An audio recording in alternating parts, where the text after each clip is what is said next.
आपलं सर्वांचं माझ्या यूट्यूब चॅनलमध्ये हार्दिक स्वागत करतो. आपण गेल्या व्हिडिओमध्ये विविध त्या ठिकाणी व्याकरण भाग पाहिले होते आणि या व्याकरण भागांबरोबरच त्या ठिकाणी आपल्याला आता व्याकरण भागाअंतर्गत समास हा महत्त्वपूर्ण घटक आपल्याला त्या ठिकाणी शिकायचा आहे, बरोबर. तर याविषयी त्या ठिकाणी जे बी सांगितलं जाईल ते त्या ठिकाणी व्यवस्थितरित्या ऐकायचं आहे आणि ते समजून घ्या. तुम्हाला समास हा घटक खूप सोपा जाईल, बरोबर. ठीक आहे, पाहूया आपण समास कोणाला म्हणतात, समास म्हणजे काय, समासाचे प्रकार पडतात किंवा समास कसा ओळखायचा, समास ओळखण्यासाठी आपल्याला कोणत्या शॉर्टकट कीज लक्षात ठेवायच्या आहेत, हे सर्व आपल्याला या व्हिडिओमध्ये त्या ठिकाणी पाहायला भेटणार. समास म्हणजे काय, तर समास म्हणजे हा शब्द सम अधिक अस या संस्कृत धातूंपासून तयार झालेला आहे आणि त्याचा अर्थ काय होतो, तर त्याचा अर्थ होतो एकत्र करणे. म्हणजे काय, दोन शब्द एकत्र करून तयार झालेला शब्द हा समास असतो. ठीक आहे, आणि त्याला त्या ठिकाणी ज्यावेळेस समासाचा विग्रह करा असं म्हटलेलं असेल तेव्हा त्या शब्दांची काय केले जाते, फोड केली जाते, बरोबर. अशा पद्धतीनं हा समास असतो. आता समासाची व्याख्या जर पाहिले तर पहा, शब्दांची काटकसर करून एकच शब्द किंवा जोड शब्द तयार करण्याच्या प्रकारास समास असं म्हणतात व त्यातून तयार होणारा जो शब्द असेल या शब्दाला त्या ठिकाणी सामासिक शब्द असं म्हणतात. मग या शब्दांची ज्यावेळेस फोड करून दाखवतात, म्हणजे त्याचं विलगीकरण किंवा स्पष्टीकरण करून दाखवतात, तेव्हा त्यास त्या ठिकाणी समास प्रकाराचा विग्रह करणे असं म्हणतात, बरोबर. एवढं आलं लक्षात. आता बघा, याच्यात समासाचे जे प्रकार पडतात याच्यामध्ये काही गोष्टी लक्षात ठेवायच्या आहेत. त्या 4 गोष्टी लक्षात ठेवा. त्या म्हणजे समासाचे प्रकार त्या ठिकाणी कसे पडतात. समासाच्या प्रकारामध्ये पहा, समासाचे प्रकार एकूण 4 सांगितले आपण: अव्ययीभाव, तत्पुरुष आणि द्वंद्व बहुव्रीही समास, बरोबर.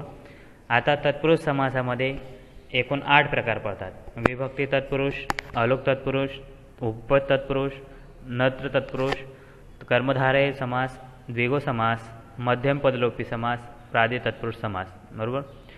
द्वंद्व समासात 3 प्रकार पडतात: इतर द्वंद्व समास, वैकल्पिक द्वंद्व समास, समाहार द्वंद्व समास. ठीक आहे. आणि बहुव्रीही समासात 4 प्रकार येतात: विभक्ती बहुव्रीही, नत्र बहुव्रीही, सहबहुव्रीही आणि प्रादिर्बहुव्रीही.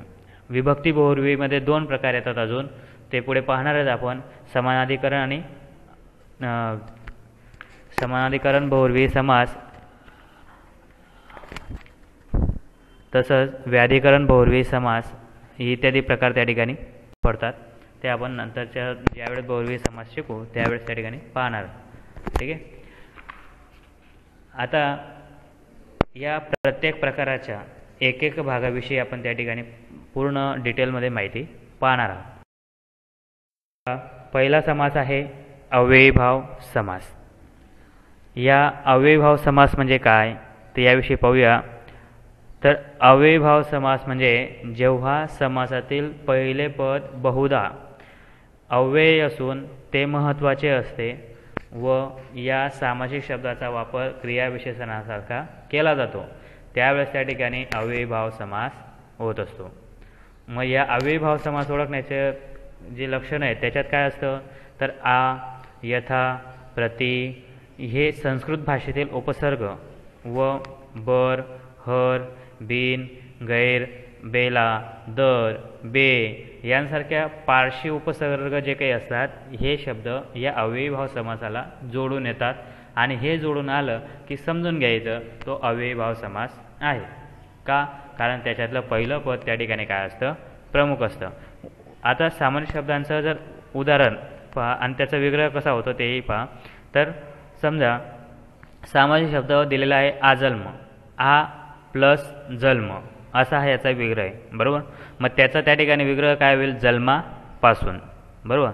यथा शक्ती, यत शक्ती प्रमाण, गाव गाव प्रत्येक गावी, बे मालूम म्हणजे माहिती शिवाय. या ठिकाणी तुम्ही प्रत्येकाचं निरीक्षण करा. सुरुवातीला आजन्माला आ लागलेला आहे, यथाला यथा लागलेला आहे. त्यानंतर गावोगाव शब्दांची द्विरुक्ती झालेले शब्दसुद्धा अव्ययीभाव समासाची उदाहरणं असतात. या ठिकाणी चौथ्या शब्दात दिलेलं आहे तुम्हाला बे, हे सुद्धा त्या ठिकाणी उपसर्ग आहे. तर अशा पद्धतीने त्या ठिकाणी संस्कृत भाषेतील उपसर्ग लावून त्या ठिकाणी हे उदाहरणं तयार झालेले असतात. मराठी भाषेमध्ये द्विरुक्ती होऊन तयार झालेले शब्द किंवा क्रियाविशेषणाप्रमाणे वापरले जातात आणि ही सुद्धा अव्ययीभाव समासाची उदाहरणं असतात. जसे की जागोजागी शब्दांची द्विरुक्ती झालेली म्हणजे डबल डबल येतात. गल्लोगल्ली, दिवसेंदिवस, वारंवार इत्यादी शब्दांचा सुद्धा त्या ठिकाणी समावेश अव्ययीभाव समासामध्ये होत असतो. थोडक्यात काय, शब्दांना उपसर्ग लावून आलेले असतील, पहिलं पद प्रमुख असेल आणि शब्दांची द्विरुक्ती झालेली असेल तर तो सरळ त्या ठिकाणी काय समजायचा, अव्ययीभाव आहे. बरोबर, कळलं असेल. आता आपण दुसरा प्रकार त्या ठिकाणी, तो म्हणजे तत्पुरुष समास. तत्पुरुष समासामध्ये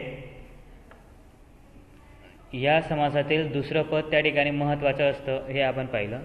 अर्थाच्या दृष्टीने गाळलेला शब्द किंवा विभक्ती प्रत्यय विग्रह करताना घालावा लागतो किंवा लिहावा लागतो, त्यासच त्या ठिकाणी काय म्हणतात, तत्पुरुष समास म्हणतात. दोन शब्द असतात, त्याच्यामधला दुसरा जो शब्द आहे तो त्या ठिकाणी प्रमुख असेल आणि दोन अर्थाच्या दृष्टीने जर पाहिलं तर त्या ठिकाणी गाळलेला शब्द जो असतो किंवा विभक्ती प्रत्यय जे असतं ते आपल्याला त्या ठिकाणी या शब्दाचा विग्रह करताना लिहावा लागतो. उदाहरणार्थ पहा, तोंडपाठ. इथं तोंडाने पाठ. आता तोंड आणि पाठ हे दोन शब्द होते. तोंड म्हटलं तर नुसतं मुख असा अर्थ होतो, परंतु तोंड म्हणजे काय, नेमका अर्थ पूर्ण करण्यासाठी आपल्याला दुसरा शब्द महत्त्वाचा आहे. पाठ म्हणजे पाठांतर आणि म्हणूनच त्या ठिकाणी तोंडपाठ हा शब्द काय आहे, तत्पुरुष समासाचं उदाहरण. या ठिकाणी तोंडाने पाठ, तर तोंड या शब्दाला जोडून त्या ठिकाणी ने हे विभक्ती प्रत्यय त्या ठिकाणी आलेला आहे. अशा पद्धतीचं विभक्ती प्रत्यय त्या ठिकाणी जोडून आलेले असतात, यालाच त्या ठिकाणी तत्पुरुष समास असं म्हणतात. जसे की कंबरपट्टा म्हणजे काय, कमरेसाठी पट्टा. तर साठी हा शब्द त्या ठिकाणी स हा हे काय विभक्ती प्रत्यय आणि ते त्या ठिकाणी जोडून आलेलं आहे. तसंच अनिष्ट, नाही इष्ट ते. या ठिकाणी अशा पद्धतीचे जे काही शब्द असतात, हे शब्द ज्या ठिकाणी विभक्ती प्रत्यय जोडून आलेलं असेल किंवा त्या ठिकाणी दुसरा शब्द किंवा दुसरं पद त्या ठिकाणी महत्त्वाचं असेल तर त्या ठिकाणी काय असतं, तो तत्पुरुष समास असेल. बरोबर. तर तत्पुरुष समास आपण पाहिला.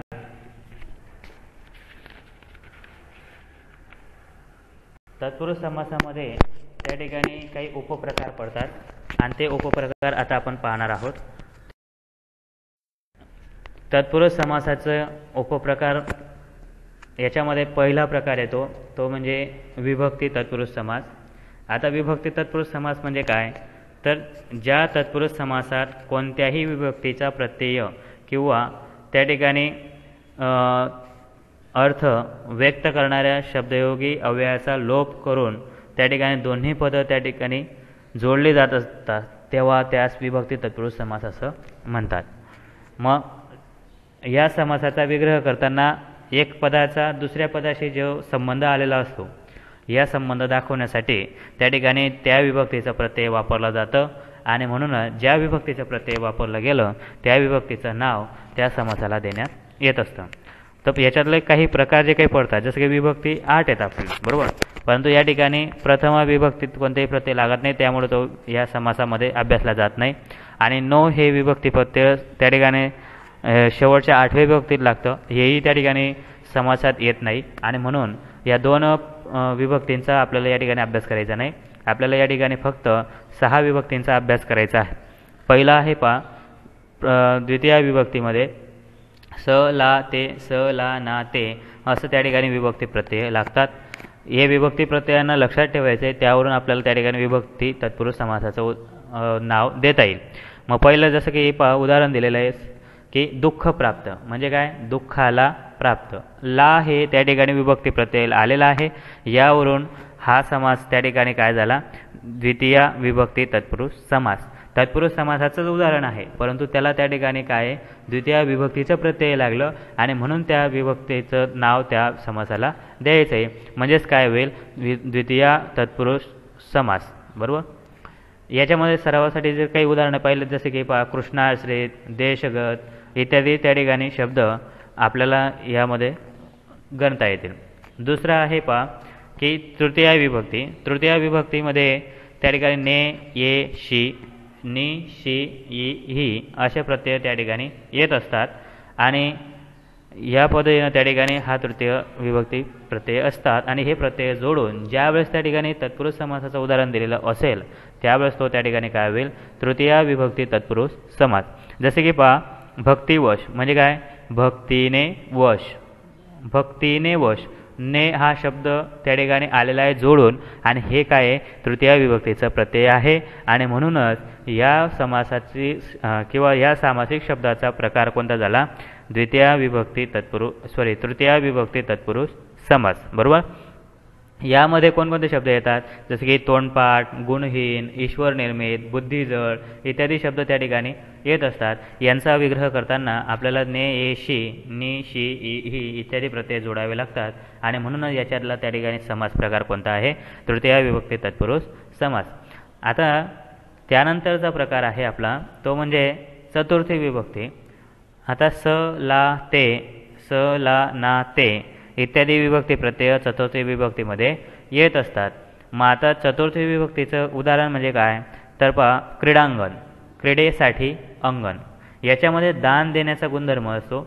जे अंगण क्रीडेसाठी दिलेलं आहे तेच त्या ठिकाणी काय असेल की त्यालाच त्या ठिकाणी क्रीडांगण म्हटलं गेलं असेल. कोणत्याही ग्राउंडला त्या ठिकाणी क्रीडांगण म्हणाल का, नाही.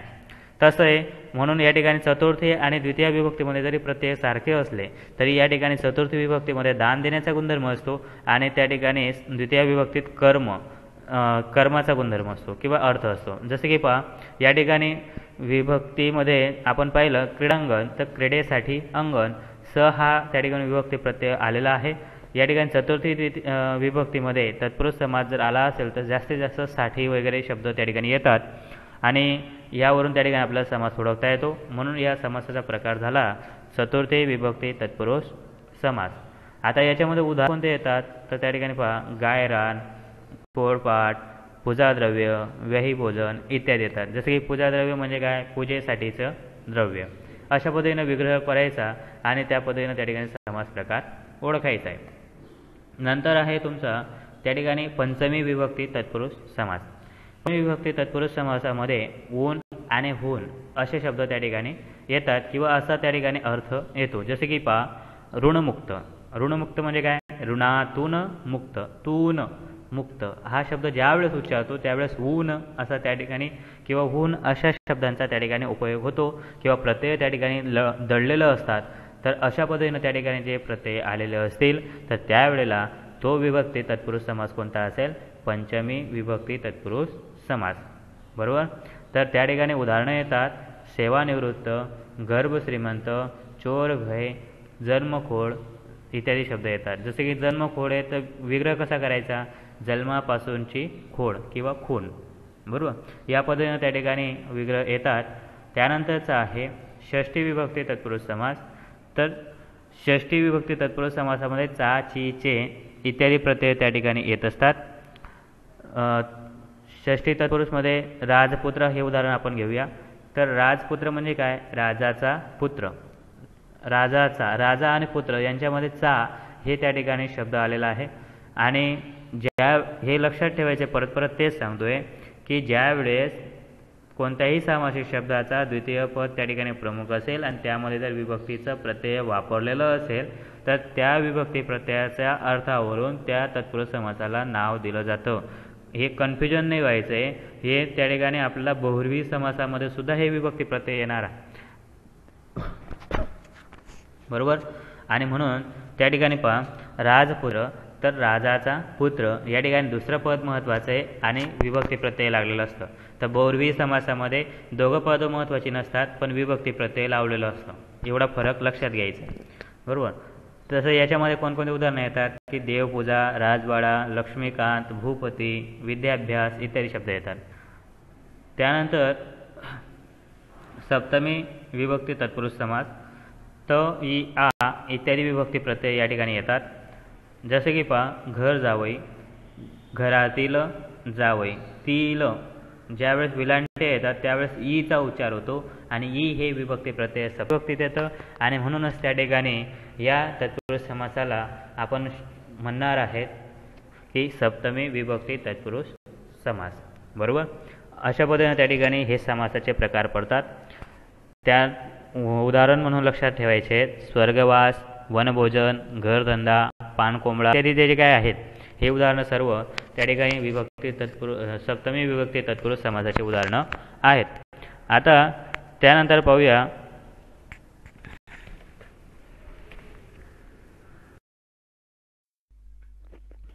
अलोक तत्पुरुष समास. तर अलोक तत्पुरुष समास म्हणजे काय?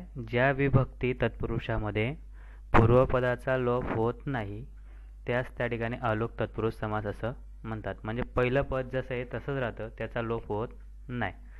जसं की पहा उदाहरणार्थ पहारेकरी. पहारेकरीमध्ये पहारा आणि पुढचं उदाहरणामध्ये पण पहारे आलेलं आहे. पहारे म्हणजे काय? पहारा देणारा. तर पहारा देणारा. मग जसं की मळेकरी, मळे करणारा. म्हणजे पहिले जे शब्द आहेत ते शब्द जसे आहेत तसे त्या ठिकाणी ज्यावेळेस विग्रह केला जातो त्यावेळेस त्या ठिकाणी येतो, त्याला अलोक तत्पुरुष समास म्हणतात. अ म्हणजे काय? नाही. लोक म्हणजे काय? लूप होणे किंवा लोप होणे. जे लोप होत नाहीत अशा तत्पुरुष समासालाच त्या ठिकाणी काय म्हणतात? अलोक तत्पुरुष समास. बरोबर. तर यानंतर पहा उपपद तत्पुरुष समास. तर उपपद तत्पुरुष समास म्हणजे समासातील दुसरे पद महत्त्वाचे असते व या उपपद तत्पुरुषामध्ये दुसरे पद धातू साधिते किंवा कृदंते असतात आणि ही कृदंते अशी असतात की ज्यांचा त्या ठिकाणी वाक्यामध्ये उपयोग करता येत नाही, म्हणजे स्वतंत्र असा त्यांना अर्थ राहत नाही. अशा प्रकारच्या समासामध्ये उपपद किंवा कृदंत तत्पुरुष समास असं त्या ठिकाणी आपण म्हणतो. मग आता हे जे असतात हे जसे की धातू साधिते मी शब्द वापरला तर हे शब्द कोणते असतात की जसे कर किंवा कार, तसंच ग, शाई, स्थ, ज, द असे त्या ठिकाणी धातू साधिते असतात. हे शब्द जोडून ज्या वेळेस येतात त्यावेळेस त्यांचा अर्थ तयार होतो, अन्यथा त्यांचा स्वतंत्र असा अर्थ त्या ठिकाणी लागत नाही. जसे मग आता हे कसे जोडून येतात तर पहा जसे की जलद. जलदमध्ये जल या शब्दाला द जोडून आलेला आहे. तर या ठिकाणी दचा अर्थ काय घ्यायचा आहे? देणारा. बरोबर. म्हणून त्या ठिकाणी शब्द काय तयार झाला तुमचा? जलद. बरोबर. जलद म्हणजे त्या ठिकाणी काय? जल देणारा. जसे की पंकज. पंकजमध्ये त्या ठिकाणी काय झाला तर पंकजमध्ये त्या ठिकाणी होतो की पंक्त देणारा. बरोबर. किंवा पंकज देणारा. बरोबर. तसं या ठिकाणी ग्रंथकार. तर ग्रंथकारमध्ये ग्रंथ करणारा. कार म्हणजे काय? करणारा होतो. जसे की कुंभकार. कुंभकार म्हणजे त्या ठिकाणी काय झाला तर कार ह्या शब्दाचा अर्थ काय झाला? करणारा. या पद्धतीने त्या ठिकाणी आपल्याला लक्षात घ्यायचं आहे. मग याच्यामध्ये काय लक्षात घ्यायचं आहे तर याशिवाय जे येतात जसे की मार्गस्थ, पांथस्थ, द्विज, विहंग, शेषशाही असे सर्व शब्द ज्यांच्यामध्ये उपपद तत्पुरुष समासाची ती उदाहरणं आहेत. यातील जे शब्द येतात शेवटी कर किंवा कार म्हणजे त्या ठिकाणी करणारा लक्षात घ्यायचं आहे. ग आला तर त्या ठिकाणी जाणारा असं लक्षात घ्या. शाई आला तर निजणारा. स्थ आला तर राहणारा. ज आला तर जन्मणारा. द आला तर देणारा. असे त्या ठिकाणी संस्कृत धातूंपासून तयार झालेले जे काही धातू साधिते असतात यांचा अर्थ त्या ठिकाणी आपल्याला लक्षात घ्यायचा आहे. बरोबर. मग याच्यामध्ये देशस्थ, पयोत, शेतकरी, भाजी विक्या, वाटसरू, काम करू किंवा काम करी, लाच खाऊ, आग लाव्या इत्यादी जे काही शब्द असतात हे शब्द त्या ठिकाणी येत असतात. बरोबर.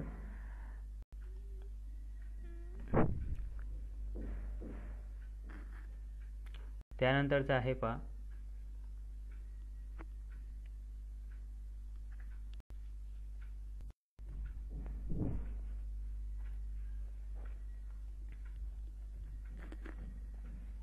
नत्र तत्पुरुष समास. याच्यामध्ये त्र हा अनुनासिक वर्ण आहे. बरोबर. त्र यात पण आपल्याला सोयीस्करसाठी आपण नत्र तत्पुरुष समास असं म्हणतो. त्रचा त्या ठिकाणी लोप होतो, तो वास्तव्यता त्र नाही. बरोबर. तर पहा ज्या तत्पुरुष समासामध्ये पहिले पद त्या ठिकाणी नकारार्थी असते त्यास त्या ठिकाणी तत्पुरुष समास असं म्हणतात. याच्यामध्ये समासातील पहिलं पद नकारार्थी म्हणजे काय? अ, अन, न, ना, नी, वे, गैर यांसारखे त्या ठिकाणी अभाव किंवा निषेध दर्शवणारी पदं आलेली असतात आणि म्हणून त्यांचा जो अर्थ होतो तो त्या ठिकाणी एक नकारात्मक होतो. जसे की अयोग्य, योग्य म्हणजे जे इष्ट आहे ते, आणि म्हणजे काय? नकारदर्शक आला, बरोबर. अयोग्य म्हणजे काय? तर त्या ठिकाणी जे योग्य नव्हे ते, बरोबर. नापसंत, नापसंत म्हणजे काय? ना म्हणजे नाही, पसंत म्हणजे पसंत नसलेला. अशा पद्धतीने त्या ठिकाणी आपण शब्द लक्षात घेतला. तसं या ठिकाणी अनादर, अनादर म्हणजे काय? तर आदर नसलेला. अशा पद्धतीने आपण शब्द लक्षात घेतला. तसं अनाचार, अनाचार म्हणजे काय? नियम माहीत नसलेला. कारण की अण म्हणजे काय? नाही. आचार, आचार शब्द म्हणजे काय होतो? तर नियम होतो, बरोबर. तर ज्याला आचार माहिती नाही आहेत, नियम माहिती नाही आहेत असा, म्हणजे ज्या शब्दांच्या सुरुवातीला त्या ठिकाणी अन, न, ना, नी, वे आणि गैर यांसारखे शब्द आलेले असतील तर त्यांना त्या ठिकाणी आपण म्हणतो की नत्र तत्पुरुष समासाची उदाहरणं आहेत, बरोबर.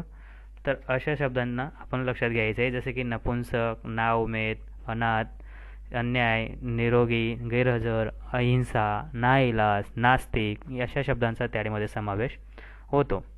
आता याच्यानंतरचा जो समास प्रकार आहे तो म्हणजे कर्मधारय समास. कर्मधारय समास म्हणजे काय? तर ज्या तत्पुरुषात त्या ठिकाणी समासातील दोन्ही पदं एकाच विभक्तीमध्ये असतात, म्हणजे त्याला त्या ठिकाणी कोणत्याही पदीचं विभक्ती प्रत्यय लागत नाहीत, म्हणजे ते प्रथमा विभक्तीत असतात, तेव्हा त्यास त्या ठिकाणी कर्मधारय समास असं म्हणतात. मग या समासामध्ये अंतिम पद महत्त्वाचं असतं, हे लक्षात घ्यायचं आहे. कारण तत्पुरुष समासामधले प्रकार आपण पाहतोय, पूर्वपद विशेषण किंवा उपपद नाम या प्रकारे कर्मधारय समास त्या ठिकाणी होत असतो. यामध्ये नुसत्या विशेषणाने पूर्ण अर्थाचा बोध होत नाही, ही गोष्ट लक्षात ठेवा. आणि पुढे नाम जोडल्यावर अर्थ पूर्ण होतो, म्हणून त्या ठिकाणी नामपद समास किंवा नामपद महत्त्वाचे असते असं असणारा समास असंही आपण म्हणतो. याला सरळ आपल्याला त्या ठिकाणी कर्मधारय समास असं जर म्हणायचं असेल तर याच्यामध्ये एक गोष्ट लक्षात घ्या, ते म्हणजे त्या ठिकाणी काय की महत्त्वाचा शब्द लक्षात घ्यायचा आहे, दोन्ही पदं एकाच विभक्तीमध्ये म्हणजेच प्रथम विभक्तीमध्ये त्या ठिकाणी असतात, बरोबर. त्याच्यामधलं त्या ठिकाणी अंतिम पद महत्त्वाचं असतं, ही गोष्ट लक्षात घ्यायची आहे. आणि त्यांच्यामध्ये दोन्ही पदं एका विभक्तीमध्ये असतात, ठीक आहे. उदाहरण म्हणून पाहूया की जसे की महादेव, महान असा देव. महा म्हणजे महान, देव म्हणजे ईश्वर, परमेश्वर आपण पाहतो. तर अशा दोघं शब्दांमध्ये या ठिकाणी कोणत्याही प्रकारचा तुम्हाला विग्रह करताना कोणताही विभक्ती प्रत्यय जोडलेला दिसून येणार नाही. तर असे जे शब्द असतात याला त्या ठिकाणी कर्मधारय समासाचे उदाहरणं म्हणायचे आहेत, बरोबर. जसे की रक्तचंदन म्हणजे काय? रक्तासारखं चंदन, याला कोणत्याही पदाची विभक्ती प्रत्यय जोडून आलेले नाहीत. जसे दिव्य दृष्टी, दिव्य दृष्टी, दोघं शब्द स्वतंत्र आहेत, प्रथमा विभक्तीत आहेत, कोणत्याही पदाचं प्रत्यय त्या ठिकाणी जोडून आलेलं नाही, म्हणून अशा शब्दांनाच त्या ठिकाणी कर्मधारय समासाची उदाहरणं असतात. जसे की वीर पुरुष म्हणजे काय? वीर असा पुरुष, दोघं शब्द प्रथमा विभक्तीत आहेत. असे शब्द त्या ठिकाणी लक्षात घ्यायचे आहेत, ज्याच्यामध्ये द्वितीय शब्द काय असतो? महत्त्वाचा असतो. वीर म्हणजे महान असा, परंतु कोण? तर त्या ठिकाणी पुरुष हा द्वितीय जे पद आहे ते महत्त्वाचं आहे. जसे की घनश्याम म्हणजे काय? घनासारखा श्याम, दोघं प्रथमा विभक्तीत आहेत. मुखकमल म्हणजे मुख हेच कमल. गौरवर्ण, गौर असे वर्ण. नीलगगन म्हणजे निळे असे गगन. अशा पद्धतीचे शब्द त्या ठिकाणी या समासामध्ये लक्षात घ्यायचे आहेत, बरोबर. तर असे जे शब्द असतात या शब्दांचा समावेश त्या ठिकाणी कर्मधारय समासामध्ये होत असतो. समजला असेल तर आपण नंतरच्या समास प्रकाराकडे जाऊया, तो आहे द्विगु समास. तर द्विगु समास म्हणजे काय? तर ज्या कर्मधारय समासामधील पहिले पद संख्याविशेषण आलेलं असेल तर त्या सामासी शब्दावरून एका समुच्चयाचा अर्थ दर्शवला जातो त्याला त्या ठिकाणी द्विगु समास त्या ठिकाणी म्हणतात. यामध्ये लक्षात काय घ्यायचं आहे की कर्मधारय समासातील पहिलं पद त्या ठिकाणी काय असतं, संख्या विशेषण असतं. एवढंच गोष्ट लक्षात ठेवा, तुम्हाला द्विगु समास कळेल. जसे की उदाहरण पाहिलं की लगेच कळेल तुम्हाला. पंचवटी, पंच ही काय आहे, संख्या आहे म्हणजे 5 वडांचा समूह. चातुर्मास, चातुर हा म्हणजे काय, 4 मासांचा समूह, बरोबर, संख्या आलेली आहे. जसे की त्या ठिकाणी नवरात्र म्हणजे काय, 9 रात्रींचा समूह, संख्या आलेली आहे. त्रिभुवन म्हणजे 3 भुवनांचा समूह, संख्या आलेली आहे. असे ज्या ज्या ठिकाणी त्या ठिकाणी संख्या विशेषण आलेले असतील तर तो काय झाला, द्विगु समास समजायचा आहे, बरोबर. त्यानंतरचा समास प्रकार आहे मध्यम पदलोपी समास. आता याच्या नावामध्येच तुम्हाला त्या ठिकाणी कळलं असेल की मधलं पद त्या ठिकाणी काय झालेलं असतं, लोप पावलेलं असतं. जसे की पहा, सामाजिक शब्दातील पहिल्या पदांचा दुसऱ्या पदाशी जो संबंध दाखविणारी जी मधली काही पदं असतात ती काय असतात, लोप करावे लागतात. म्हणून या समासाला मध्यम पदलोपी समास असं म्हणतात. या समासिक शब्दांचा जो विग्रह करतो त्यावेळा मात्र त्या ठिकाणी युक्त, द्वारा, पुरता असलेला यांसारखी जी काही गाळली गेलेली पदं असतात ही पदं आपल्याला त्या ठिकाणी भरावी लागतात किंवा लिहावे लागतात. आणि म्हणूनच या ठिकाणी याला दुसरं नाव म्हणजे लुप्तपद कर्मधारय समास असंही त्या ठिकाणी आपण म्हणू शकतो. हे तुमचं उदाहरणांवरून लक्षात येईलच. जसे की पहा, पुरणपोळी म्हणजे काय, हा शब्द पुरण आणि पोळी 2 शब्द आहेत, बरोबर. तर यांच्यामध्ये 2 शब्द जोडताना काय केलं आहे, पुरण आणि पोळी यांच्यामधलं जे काही शब्द होते म्हणजे काय, घालून तयार केलेली पोळी. तर पुरण घालून तयार केलेली पोळी असा जो अर्थ आहे हा पूर्ण अर्थ न बोलता आपण त्याचं काय केलं, पुरणपोळी म्हणजे मधले शब्द काय केलेत, आपण गाळून टाकले होते. तर असं मधले पद लोप पावलेले असतील असा समास म्हणजे त्या ठिकाणी काय होतो, मध्यम पदलोपी समास. हे मात्र विग्रह करताना आपल्याला त्या ठिकाणी लिहावे लागतात, बरोबर. जसे की घोडेस्वार म्हणजे काय, घोड्यावर असलेला स्वार, ठीक आहे. तर यामध्ये जो शब्द आहे तो शब्द त्या ठिकाणी काय केला होता, लोप केलेला होता, ठीक आहे.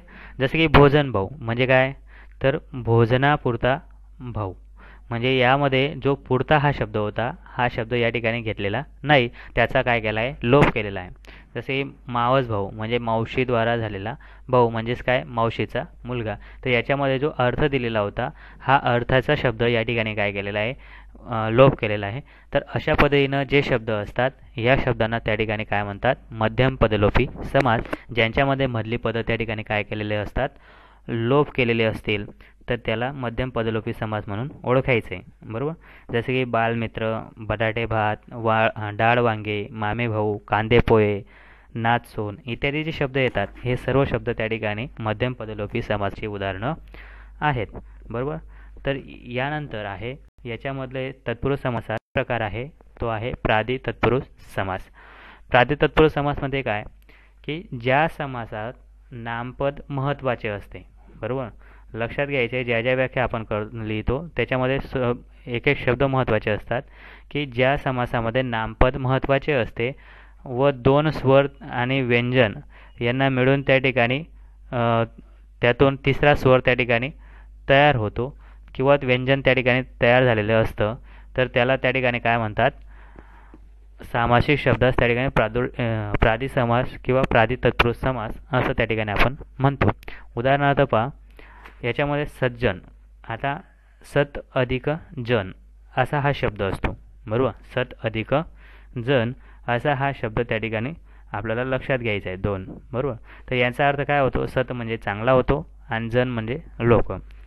तर सज्जन म्हणजेच काय, चांगला जन किंवा चांगला समुदाय.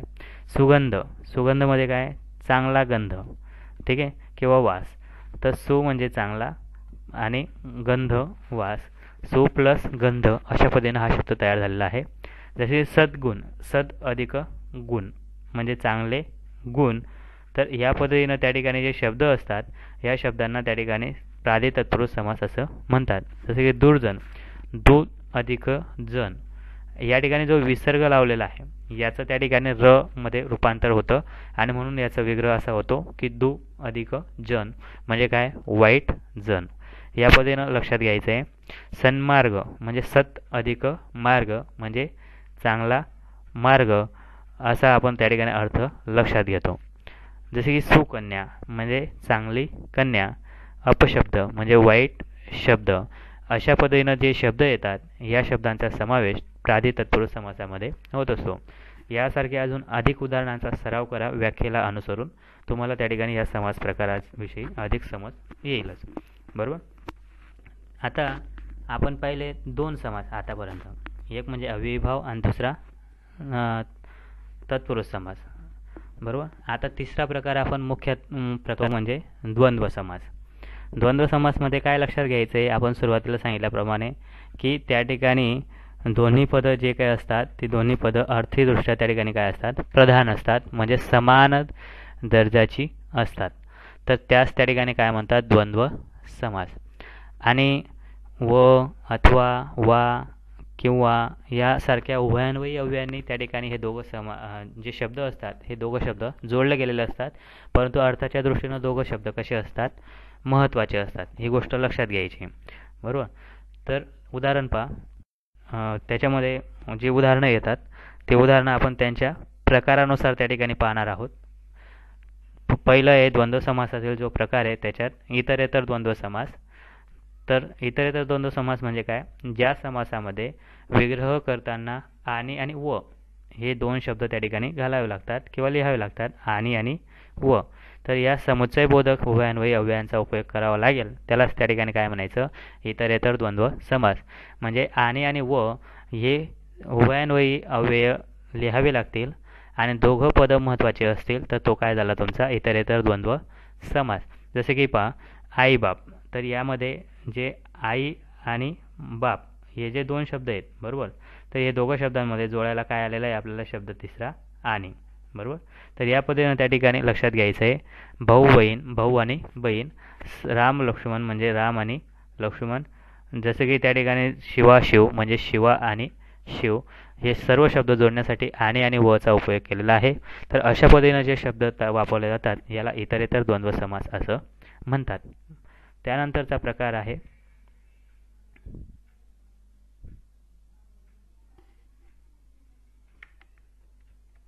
वैकल्पिक द्वंद्व समास.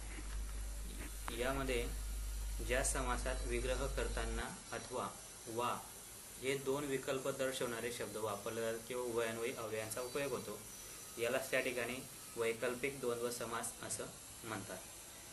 उदाहरणार्थ पहा, खरे खोटे म्हणजे काय, खरे आणि खोटे किंवा खरे किंवा खोटे, आणि नाही वापरायचा, खरे किंवा खोटे. बरे वाईट, बरे किंवा वाईट. पास नापास, पास किंवा नापास, म्हणजे हे किंवा ते. अशा पद्धतीने जे विकल्पदर्शक त्या ठिकाणी शब्द आलेले असतात, अशा विकल्पदर्शक शब्दांना किंवा जो त्या ठिकाणी समासिक शब्द आलेला असेल तर या सामासिक शब्दांतील प्रकार कोणता, वैकल्पिक द्वंद्व समास. बरोबर. या पद्धतीने त्या ठिकाणी वैकल्पिक द्वंद्व समास लक्षात घ्यायचा आहे. त्यानंतर पहा,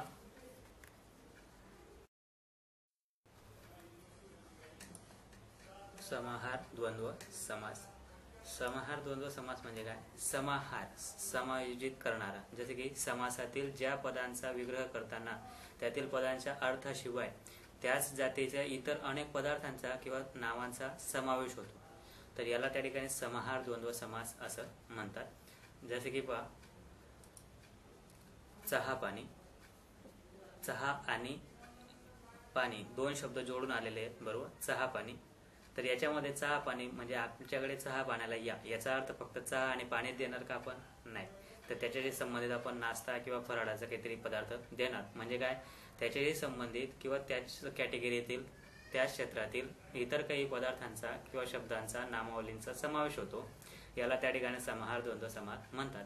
जसे की या ठिकाणी चहा पाणी, याचा अर्थ काय होतो, विग्रह की चहा पाणी व फराळाचे इतर पदार्थांचा त्या ठिकाणी समावेश होतो. असे शब्द असतात ते समाहार द्वंद्व समासामध्ये मोडले जातात. जसे की भाजीपाला. मी भाजीपाला घ्यायला चाललो, म्हणजे भाजी आणि पाला आणणार का, नाही, तर त्यासाठी आपण इतर जे समकक्ष वस्तू असतील त्या सर्वांचा समावेश त्याच्यामध्ये गणतो. जसे की भाजीपाला व कोशिंबीर, मिरची, इतर वस्तू जेही असेल ते त्याच्यामध्ये त्या ठिकाणी येतात. अंथरूण पांघरूण म्हणजे अंथरुणासाठी व पांघरण्यासाठी लागणाऱ्या वस्तू व इतर कपडे या सर्वांचा समावेश त्याच्यामध्ये होतो. मीठ भाकर म्हणजे काय, मीठ भाकरी व इतर काही साधे पदार्थ असतील तर या सर्व पदार्थांचा त्याच्यामध्ये समावेश होतो. अशा पद्धतीने जे काही शब्दांचा समावेश होत असतील किंवा समाहार सामावून घेतले जात असतील तर अशा पद्धतीचे जे शब्द असतात या समासी शब्दांचा समास कोणता असतो? समाहार द्वंद्व समास. आता आपण त्या ठिकाणी इथपर्यंत 3 समासांचे मुख्य प्रकार पाहिलेत. आता हा चौथा प्रकार आपण पाहूया, तो म्हणजे बहुव्रीही समास. बहुव्रीही समासामध्ये आपण सुरुवातीला जे सांगितल्याप्रमाणे त्या ठिकाणी ज्या समासातील दोन्ही पद महत्त्वाची नसून या दोन्ही पदांवरून आपल्याला तिसऱ्या पदाचा अर्थ बोध होतो, तेव्हा त्या ठिकाणी त्याच्यातून काय समास होतो की बहुव्रीही समास आहे असं लक्षात घ्यायचं आहे. बरोबर. जसे की पहा, नीलकंठ, निळा आहे कंठ असा तो. आता नीळकंठ कोणाला म्हणतो आपण? शंकरजीला. म्हणजे नीळ म्हणजे काय? निळा, आणि कंठ म्हणजे काय? गळा. तर या दोघं शब्द महत्वाचे आहेत का? इथं नाही. बरोबर. त्याच्यावरून आपल्याला तिसरा अर्थ अभिप्रेत झाला, तो म्हणजे कोणता? शंकर. या पद्धतीचा सामासिक शब्द जे काही असतील या सामासिक प्रकारालाच त्या ठिकाणी बहुव्रीही समास असं म्हणतात. बहुव्रीही समासामध्ये त्या ठिकाणी या सामासिक शब्दांतील दोन्ही पद महत्वाची नसतात, ही गोष्ट लक्षात घ्या. या दोघांशिवाय तिसऱ्या पदाचा त्या ठिकाणी बोध होतो. त्याच्यात येणारे जे काही प्रकार आहेत बहुव्रीही समासाचे ते 4 प्रकार येतात. पहिलं बहुव्रीही समासाच्या प्रकारामध्ये 4 प्रकार कोणते येतात? तर विभक्ती बहुव्रीही, नत्र बहुव्रीही, सहबहुव्रीही, राधीर बहुव्रीही इत्यादी प्रकार पडतात. विभक्ती बहुव्रीहीमध्ये 2 प्रकार पडतात, समानाधिकरण बहुव्रीही समास आणि व्याधिकरण बहुव्रीही समास. या प्रत्येक सामासिक प्रकाराचा आपण आता स्पष्टीकरण पाहूया. बहुव्रीही समासातला पहिला प्रकार आपण पाहूया, तो म्हणजे विभक्ती बहुव्रीही समास. बहुव्रीही समासाचा विग्रह करताना शेवटी एक संबंधी सर्वनाम त्या ठिकाणी येतं, त्यास विभक्ती बहुव्रीही समास त्या ठिकाणी म्हणतात. बरोबर. तर याच्यामध्ये जसं की उदाहरणार्थ लक्ष्मीकांत, लक्ष्मी आहे कांता ज्याची तो. या ठिकाणी च हा शब्द आलेला आहे, ज्याची च हा शब्द आलेला आहे. बरोबर. तर याला त्या ठिकाणी आपण षष्ठी विभक्तीचं प्रत्यय जोडून आलेलं आहे, म्हणून या ठिकाणी षष्ठी विभक्ती बहुव्रीही समास असं आपण त्या ठिकाणी म्हणणार आहे. जसे की गजानन, गजाचे आहे आनंद ज्याला तो. ला हा शब्द आलेला आहे, हा चतुर्थी विभक्तीतून आलेला आहे. बरोबर. म्हणून या पद्धतीनं याला चतुर्थी विभक्ती बहुव्रीही समास असं आपण त्या ठिकाणी म्हणू शकतो. जसे की पहा, जितेंद्रिय, जित आहेत इंद्रिय ज्याने तो. ने हे विभक्ती प्रत्यय आलेले आहे तृतीयामधून, आणि म्हणून याच्यातला प्रकार कोणता झाला? ते तृतीया विभक्ती बहुव्रीही समास. या पद्धतीनं आपल्याला विविध विभक्तींचा प्रत्यय जोडून आलं आणि त्याच्यावर तिसऱ्या शब्दांचा अर्थ किंवा तिसऱ्या अर्थाचा बोध आपल्याला त्या ठिकाणी होत असेल तर त्यावेळेला त्या ठिकाणी त्या विभक्तीचं नाव देऊन त्या बहुव्रीही समासाचा प्रकार आपल्याला ओळखायचा आहे. बरोबर. जसे की या ठिकाणी सुद्धा आपल्याला 6 विभक्त्या लक्षात घ्यायच्या आहेत. पहिली विभक्ती त्या ठिकाणी आपल्याला लक्षात घ्यायची आहे द्वितीया. तर द्वितीया विभक्ती बहुव्रीही समासामध्ये स, ला, ते, स, ला, ना, ते इत्यादी प्रत्यय त्या ठिकाणी जोडून येतात. उदाहरणार्थ पहा, प्राप्त धन, प्राप्त आहे धन ज्याला तो, ज्यास तो. तर या ठिकाणी स हे जे विभक्ती प्रत्यय आलेला आहे हे त्या ठिकाणी द्वितीया विभक्तीचं आलेलं आहे, आणि म्हणून अशा पद्धतीने त्या ठिकाणी प्राप्त धन म्हणजे काय? तर ज्याला धन प्राप्त आहे तो, तर श्रीमंत. बरोबर. किंवा धनवान हा तिसरा बोध आपल्याला त्या ठिकाणी होतो. यामध्ये स हे जे विभक्ती प्रत्यय आलेलं आहे यावरून त्या ठिकाणी दोघं पद महत्त्वाचे नसून तिसरा अर्थही बोध होतोय, आणि स हे विभक्ती प्रत्यय आपल्याला द्वितीयाचा आलेला आहे, म्हणून याला आपण नाव काय देणार की द्वितीया विभक्ती बहुव्रीही समास. बरोबर. यामध्ये जसे की प्राप्तोदक, लब्धदृष्टी इत्यादी शब्दांचा समावेश त्या ठिकाणी होत असतो. ठीक आहे. त्यानंतरचं आहे तृतीया विभक्ती बहुव्रीही समास. यामध्ये तृतीया विभक्तीचे प्रत्यय जोडले जातात, ने, ये, शी, नि, शी, इ, ही इत्यादी. बरोबर. जसे की कृतकार्य, कृत आहे कार्य ज्याने तो. बरोबर. ज्याच्याद्वारे ते कार्य कृत केलं गेलं आहे तो, असा व्यक्ती त्या ठिकाणी बोध होतोय. तर या ठिकाणी ज्याने हा जो शब्द आलेला आहे, ने हा तृतीया विभक्तीतून त्या ठिकाणी आलेला आहे, आणि म्हणून त्या ठिकाणी याला नाव द्यायचं आहे की तृतीया विभक्ती बहुव्रीही समास. बरोबर. यामध्ये जसे की जितेंद्रिय, कृतकृत्य, दत्तधन इत्यादी सारख्या शब्दांचे समावेश त्या ठिकाणी या बहुव्रीही समासामध्ये होत असतो. जसे की त्यानंतरचा आहे विभक्ती प्रकार, तो आहे चतुर्थी. स, ला, ते, सला, नाते हे इत्यादी प्रत्यय त्या ठिकाणी येतात, परंतु याच्यात दान देण्याचा गुणधर्म आपल्याला लक्षात घ्यायचा आहे. जसे की चौकोन, ज्याला 4 कोन दिलेले असतात त्यालाच आपण त्या ठिकाणी चौकोन म्हणणार. म्हणून याचा विग्रह होणार की 4 आहे तो कोण ज्याला तो. म्हणून या ठिकाणी जे आलेलं प्रत्यय आहे ला, हे चतुर्थी विभक्तीचं मानण्यात आलेलं आहे आणि म्हणून याला त्या ठिकाणी चतुर्थी विभक्ती बहुव्रीही समास आपण असं म्हणू शकतो. तुम्हाला मागे पण मी त्या ठिकाणी सांगितलं की द्वितीय आणि चतुर्थीमध्ये फरक काय आहे. दोघं प्रत्यय सारखे जरी असले तरी, तर द्वितीयाचा जो अर्थ असतो तो भावार्थ होतो कर्म आणि चतुर्थीचा होतो दान, बरोबर. तर यामध्ये जे शब्द येतात जसे की पहा दशमुख, गजानन, दुतोंडा इत्यादी प्रकारचे शब्द चतुर्थी विभक्तीमध्ये येतात. जसे की दशमुख आहे तर 10 आहे तर मुख ज्याला तो, असा त्याचा विग्रह तुम्ही करू शकतात. नंतरचा आहे पहा पंचमी विभक्ती बहुव्रीही समास. याच्यामध्ये ऊन आणि हून इत्यादी प्रत्यय त्या ठिकाणी येतात. जसे की पंचमी विभक्तीमध्ये येणारा शब्द निर्धन, निर्गत आहे धन ज्याच्यापासून तो, म्हणजे ज्याच्यापासून धन निघून गेलेला आहे असा, म्हणजे गरीब, बरोबर. तर दीन, हीन अशा व्यक्तींचा आपल्याला बोध या ठिकाणी होत आहे. याच्यामध्ये ज्याच्यापासून, बरोबर, सून या ठिकाणी उकार आला म्हणजे त्या ठिकाणी ऊन आणि हूनचा उच्चार होत असतो. तर हे आलं पंचमी विभक्तीचं प्रत्यय आणि त्याच्यातून आपल्याला दुसरा अर्थ बोध होतोय. म्हणूनच त्या ठिकाणी याच्यातला जो सामासिक प्रकार आहे तो काय झाला की पंचमी विभक्ती बहुव्रीही समास, बरोबर. याच्यामध्ये कोणते उदाहरणं येऊ शकतात जसे की निर्बल, गलित पर्ण, चोर, भय इत्यादी शब्द त्या ठिकाणी येतात, बरोबर. आता षष्ठी विभक्ती बहुव्रीही समासामध्ये पहा की चा, ची, चे इत्यादी प्रत्यय त्या ठिकाणी येतात. षष्ठी विभक्तीमध्ये सामासिक शब्दांचा विग्रह जर पाहिला आपण तर जसं की लंबोदर आहे, म्हणजे लंब आहे उदर ज्याचे तो, बरोबर. तर अशा पद्धतीनं लंबोदर हा शब्द आला की ज्याचे, या ठिकाणी चे हे विभक्तीचं प्रत्यय आलेले षष्टीचं आणि म्हणून त्या ठिकाणी हा विभक्ती बहुव्रीही समास झाला, षष्ठी विभक्ती बहुव्रीही समास. याच्यामध्ये त्या ठिकाणी पहा लंबोदर, लंब आहे उदर ज्याचे म्हणजे कोण, गणपती. तिसरा अर्थही बोध झाला. दोघं शब्दही त्या ठिकाणी महत्त्वाचे नाही आहेत आणि त्याच्यात त्या ठिकाणी विभक्तीचं प्रत्यय आलेलं आहे षष्टीचं, म्हणून त्या ठिकाणी तो प्रकार झाला षष्ठी विभक्ती बहुव्रीही समास, बरोबर.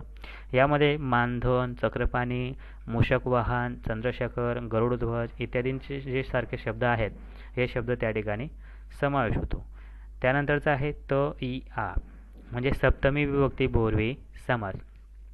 याच्यामध्ये भीमादी म्हणजे भीम आहे ज्यात ते, बरोबर, त्याला भीमादी असं आपण म्हणू शकतो. ज्याच्यामध्ये भीमचा समावेश आहे त्याला आपण पांडव म्हणतो, बरोबर. तर या ठिकाणी तिसरा अर्थ अभिप्रेत आहे किंवा होतोय, बरोबर.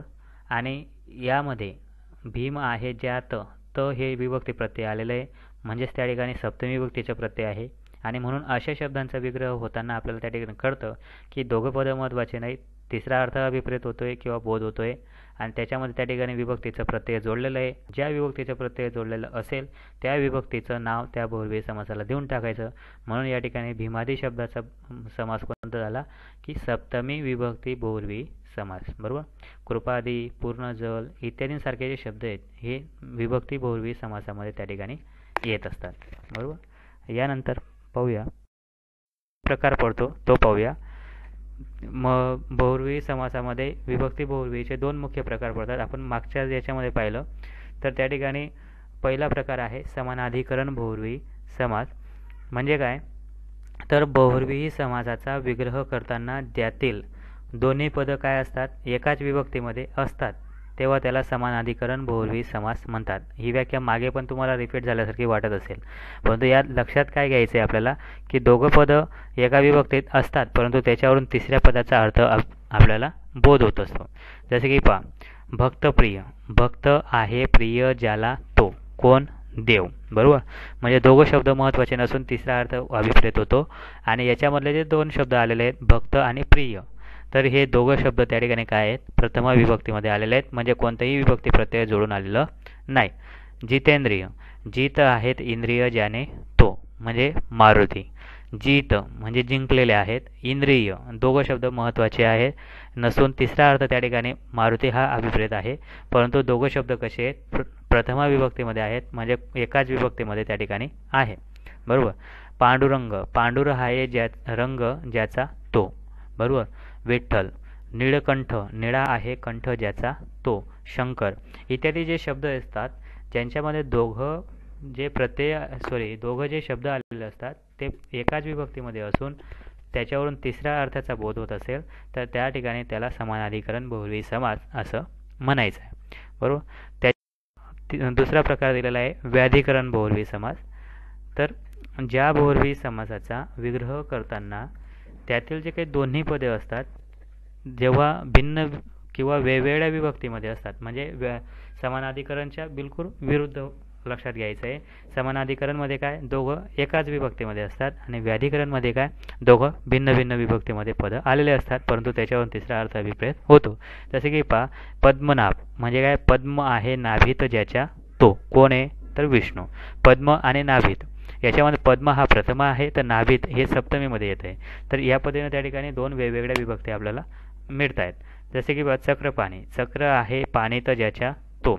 या ठिकाणी पण चक्र हे प्रथम विभक्तीत आहे, पाणीत म्हणजे हातात, तर त्या ठिकाणी त हा शब्द आलेला आहे तो दुसऱ्या विभक्तीत आहे, सप्तमी विभक्तीत आलेला आहे.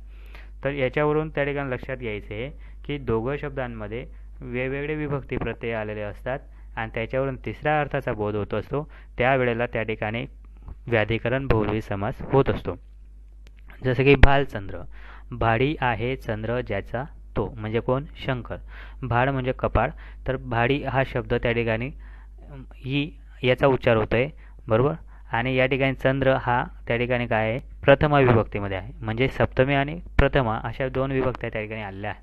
म्हणजे दोन वेगवेगळ्या विभक्तीत आलेले हे प्रत्यय असतात, परंतु त्याच्यावरून तिसरा अर्थ अभिप्रेत होतो, त्यावेळेस व्याधिकरण बहुव्रीही समास होत असतो. नंतरचा प्रकार आहे बहुव्रीही समासातील त्या ठिकाणी नत्र बहुव्रीही समास. जसे की आपण नकारार्थी शब्द त्या ठिकाणी पाहिले होते की बहुव्रीही समासाचं पहिलं पद अन, नि, न अशा नकारार्थक आलेले असतात. हा तत्पुरुष समासामध्ये पण गेला होता. बरोबर. तर त्या ठिकाणी दुसरं पद महत्त्वाचं असतं, तर या ठिकाणी दोन्ही पदं महत्त्वाची नसतात. हा फरक लक्षात घ्यायचा आहे. जसे की पहा उदाहरणावरून लक्षात येईल. अनंत म्हणजे काय, नाही अंत त्याला तो. आता याच्यामध्ये नाही अंत, नाही म्हणजे नकार दर्शवलेला आहे सुरुवातीला. बरोबर. आणि या ठिकाणी नाही अंत ज्याला तो म्हणजे कोण आहे परमेश्वर, ज्याला आदिही नाही आणि अंतही नाही, म्हणजे तिसऱ्या अर्थाचा त्या ठिकाणी आपल्याला बोध होतो किंवा वेगळ्याच अर्थाचा त्या ठिकाणी आपल्याला बोध होतो. जसे की पहा निर्दय, ज्याला दया वाटत नाही असा. बरोबर. म्हणजे असा तो निर्दयी किंवा निष्ठुर. ठीक आहे. तर अशा पद्धतीने त्या ठिकाणी दोन शब्दांवरून तिसऱ्या अर्थाचा बोध होतो, परंतु सुरुवातीला त्या ठिकाणी किंवा नकार दर्शवलेला असेल असा शब्द. जसे की निरस, नाही रस ज्यात ते म्हणजे काव्य. जसे की निष्प्रेम म्हणजे ज्यातून प्रेम निघून गेलेला आहे असा तो. तर अशा पद्धतीनं ज्यामध्ये अन, नि, न अशा त्या ठिकाणी नकारदर्शक शब्दप्रयोगांचा उपयोग केलेला असेल किंवा वापर असेल आणि त्याच्यावरून तिसऱ्या अर्थाचा किंवा वेगळ्या अर्थाचा बोध होत असेल तर त्यावेळेला त्या ठिकाणी नत्र बहुव्रीही समास होत असतो. ठीक आहे. त्यानंतरचा आहे बहुव्रीही समासातील तिसरा प्रकार सहबहुव्रीही समास.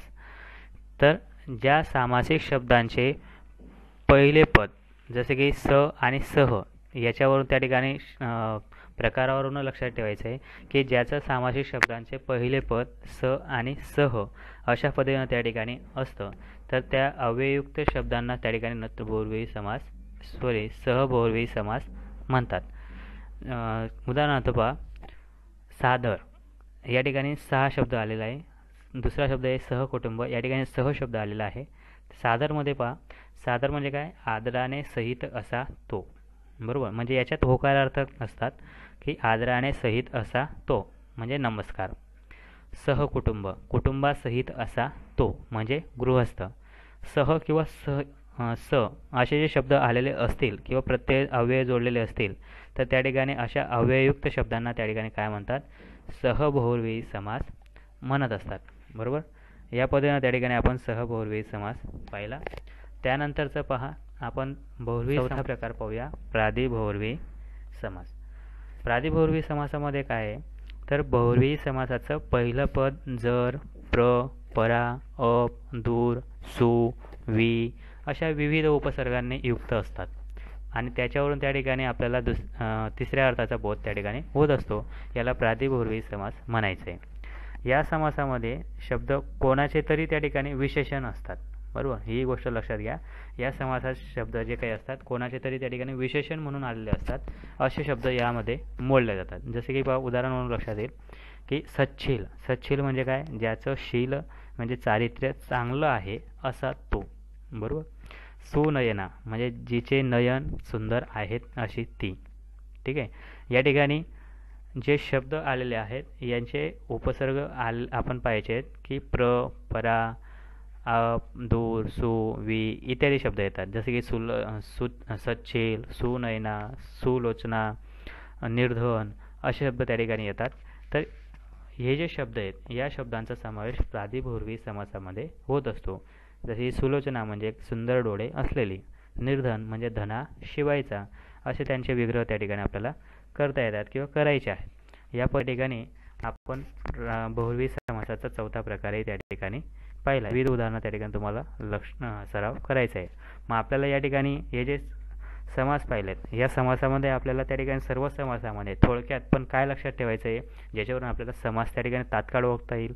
जसे की त्या ठिकाणी आपण सुरुवातीला हे लक्षात घ्यायचं आहे की द्वंद्व व तत्पुरुष समास असलेले जे शब्द असतात ते नाम किंवा विशेषणं आलेले असतात. बरोबर. द्वंद्व किंवा तत्पुरुष समासामध्ये जे उदाहरणं आलेले असतात ते उदाहरणं म्हणजे काय? नाम किंवा विशेषणं त्या ठिकाणी असतात. अव्ययीभाव समासात जे आलेले शब्द असतात ते विशेषतः क्रियाविशेषणं असतात आणि बहुव्रीही समासामध्ये आलेले शब्द हे विशेषणं असतात.